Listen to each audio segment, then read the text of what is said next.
Hello, maganda pa rin tayo kahit hindi. Ito katapos ko lang mag-meditate, nagpapahinga ako kasi katapos ko lang sa mga client ko. Gulo, no? Ang gulo ng Pilipinas, ang gulo ng mundo. Lahat tayo naguguluhan na. Ang gulo na ng mga tao, ang gulo na ng mga ng mga politiko, ayan, mga tumatakbong kandidato, gobyerno, lahat naman yan na-expect ko na na mangyayari. Tsaka yan, lahat ng mga sinabi sa inyo ng tarot card, basahin nyo lang or panoorin nyo lang, paulit-ulit nyo yan panoorin at maano nyo yan, mapupulot nyo yung mga totoo dyan. Siyempre, hindi naman lahat siguro totoo, lahat, hindi rin lahat tama, pero maaring mangyari pa dyan sa mga sinasabi ko. No? Siyempre, para sa mga naniniwala lang yan at nagtitiwala sa aking mga kakayahan at gabay ng tagumpay. Kaya maraming salamat sa mga nakakausap ko, sa mga taong binibigyan ko ng nabibigyan ko ng oras ng mga ganyan at saka patuloy natin pagdarasal ang Pilipinas at saka yung takbo ng karir ng mga tao, ng mga kandidato, no? Yan, at marami kayong malalaman. Yan, syempre at ang gulo, di ba? Magulo pati yung isip ng mga tao. Pero ang dami sa akin kasi nagchat-chat na nagre-request na hulaan ko sa ganito, hulaan ko sa ganito. Okay, may ilan akong sasabihin dito na may nagtatanong sa akin kung may impeach ba si VP Sara Duterte. Hindi po. Yan. No? Kasi mahabang proseso pa yan at marami pa ako nakikitang matinding labanan. Kaya nga ito kasing Year of the Snake, patalinuhan. Kaya sumasapi yung mga aura sa mga tao, patalinuhan. Tingnan nyo, di ba? Ubusan ng talino ang nangyayari. No? Kaya kapwa abogado, kapwa mga matataas ang pinag-aralan, naglalabasan. No? Kasi ubusan talaga ng talino, dali patalinuhan tong taon na to. Kaya kung ako sa inyo, lagi nyo ipagdarasal, lagi natin ipagdarasal yung katotohanan at saka yung tipo ng hinihingi natin sa Diyos, no? Yung kapayapaan, yung mga kaayusan at yung mga dapat natin iuupo. Tinatanong nyo kung si VP Sara ay may impeach, hindi po. Pero sa ngayon, hindi po, pero mahaba pang laban yan. At may proseso pag nakikita, may back up pa, mayroon pang mga tawag dito, yung mga strategy nila, yan. Pero nakatadhana ka talaga yung nakalaan na dapat si VP Sara talaga ang nakaupo ngayong taon na to. Kasi po hindi talaga lahat ng blessing ay galing kay God, no? Kaya wag po tayong papakasiguro dahil yung mga iba na blessing na akala natin galing kay God, yung pala ay hindi. Tapos kaya nangyayari yung mga negative or kaya yung mga di magandang nangyayari, no? Nagagamit sa di maganda yung blessing. Kaya yung iba pagkakataon blessing sa kanila nagagamit sa di maganda. Pero namang blessing na maganda at nagagamit din sa magaganda. Alam niyo yung galing kay God. Kasi pag ang blessing galing kay God, tandaan natin na iyan ay para sa magandang plano na ibibigay sa iyo ni God. Kaya mayroon din mga pagsubok na dapat mong alamin kung saan mo gagamitin yung blessing, no? At saka marami dyan na nagkakamali sa huli ang pagsisisi.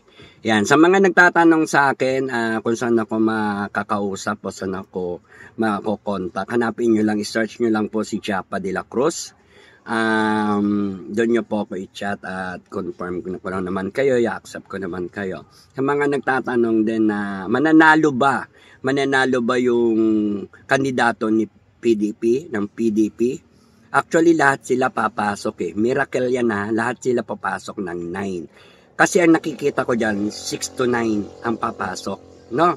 Kaya mas maganda kung clearly, makakapasok yung mga lahat ng PDP, laban, lahat yung number 9, no?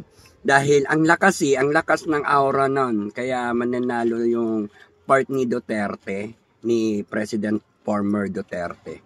Kaya yung mga yon, pagka nakita ko, sinasabi ko kagad sa inyo yung mga pwedeng mangyari o result, no? Nang good vibes ko or nabivision ko rin. At saka, para hindi kayo maguluhan yan, para sa mga Bertudes, binibigyan ko na kayo ng tip. Wag lang maghahati talaga ang mamamayan o ang taong bayan na sa paggamit ng pagboto. Dahil doon mangyayari yung 50-50. Pero kung magkakaisa ang taong bayan at mananalo yung PDP laban ng buong buo. Ayan. Kaya, syempre, may kanya-kanya tayong opinion, paniniwala at pinagkakatiwalaan, pero naway mabuksan na ang inyong isipan at saka walang pagsisihan sa huli sa mga taong iuupo natin, doon lalo na sa Congress o yung mga politiko na binoboto natin. Maging wise tayo, no? Gaya nga ni ng President Duterte na bright siya, ha? At sa nakikita ko naman na maganda naman yung ng side ng legacy ni former PRD Duterte, no? Kaya dun sa mga nagtatanong sa akin na mananalo ba, ayan po, mananalo po kasi pasok po lahat yan 9. 6 to 9 yung nakikita ko na papasok dyan, hanggat maaari 9 lahat makuha na nila. Lahat ng PDP wala na, straight na dapat. Kasi ang lakas niyan, ang lakas ng power, powerful yung yung katotohanan na gusto ng mga mamamayang Pilipino maisayos ang ating bayan. Kaya para hindi kayo maguluhanan, binigyan ko na kayo ng tip na mananalo, no? Lahat ng side ng PDP laban, no? Kaya tuloy-tuloy lang ninyo yung inyong pakikiisa at pagkakaisa. Huwag mahati sa dalawa yung taong bayan, dahil nasa taong bayan ang magpapanalo at saka yung maglalagay sa mga taong iuupo kung sino ang karapat-dapat at magpapamalakad ng ating kaayusan at kapayapaan at magandang bagong Pilipinas. Yan ang mangyayari. Kasi ang gulo-gulo na ngayon. At ito pa, meron pa akong sasabihin sa inyo. Ang swerte na ni President Bongbong Marcos kung matapos niya itong taon na to na walang magpapababa sa kanya o bababa. Kasi sa nakikita ko, mag-iinit ang mga karamihang tao dahil magkakaroon ng kaguluhan, magkakaroon ng karahasan, magkakaroon ng persahan, magkakaroon ng gapangan, magkakaroon ng baliktaran. Lahat ng mga bagay na pag-aagawan parang isang isang pelikula, no? Katulad na lang ng mga ahas o buhay ng ahas, no? Kailangan maisagawa natin yung interpretasyon ko doon sa ahas na nakikita natin. Katulad na lang parang si parang laban ng pangalan nito, kung alam nyo ba yung pelikulang Galema, yan, diba?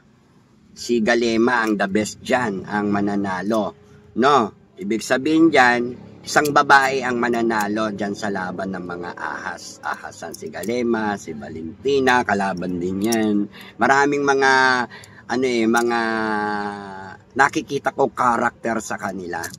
So, yan parang Suma, Dino, at saka Galema. Ayan, tuklawan, labasan ng lakas ng kapangyarihan ng persahan ng mga talino, no? Ng talino, ng tao, no? Kumpara diyan na talagang mananaig ang katotohanan, ano? Kawawa naman yung mga tao na nabibigyan ng kaparusahan ng wala namang pagkakasala.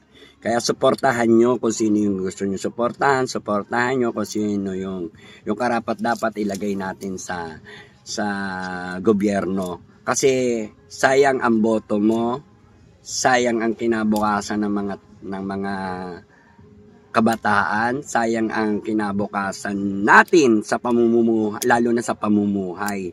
Kasi tumataas ang bilihin, maraming mga strategy ng iba't ibang